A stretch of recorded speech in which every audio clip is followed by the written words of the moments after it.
Hello friends, ഇന്ന് നമ്മളൊരു fruit സർബത്തിൻ്റെ റെസിപ്പിയാണ് കേട്ടോ നോക്കുന്നത്. അതിനായിട്ട് ഞാൻ കുറച്ച് പാലെടുത്തിട്ട് തിളപ്പിച്ച് ആറ്റി ഫ്രിഡ്ജിൽ വെച്ച് തണുപ്പിച്ചെടുത്തിട്ടുണ്ട്. പിന്നെ നമുക്ക് അതിലേക്ക് മധുരത്തിനുള്ള പഞ്ചസാരയും കൂടെ ഇട്ട് എടുത്തതിന് ശേഷം നമ്മളെ കയ്യിലുള്ള ഫ്രൂട്ട്സൊക്കെ നമുക്കിതിലേക്ക് ഇട്ട് കൊടുക്കാവുന്നതാണ്. ഞാനിപ്പോൾ ആപ്പിളും പൈനാപ്പിളും പിന്നെ കുറച്ച് ഞാലിപ്പൂവൻ പഴവും കൂടെ അരിഞ്ഞ് ഇതിലേക്ക് ഇട്ട് കൊടുത്തിട്ടുണ്ട്. ഇനി നമുക്കിതിലേക്ക് ആവശ്യമായിട്ടുള്ളത് മിൽക്ക് മെയ്ഡാണ്. അതും കൂടെ ഞാൻ ഇതിലേക്ക് ഒഴിച്ചിട്ട് നല്ലതുപോലെ മിക്സ് ചെയ്യുന്നുണ്ട്. മധുരത്തിനനുസരിച്ച് നമുക്ക് പഞ്ചസാര ആഡ് ചെയ്യാവുന്നതാണ്.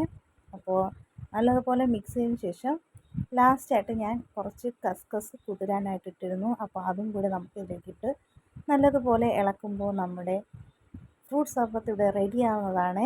എല്ലാവരും ഇതൊന്ന് ട്രൈ ചെയ്ത് നോക്കണം. നല്ല സൂപ്പർ ടേസ്റ്റി ആയിട്ടുള്ള ഐറ്റമാണ്.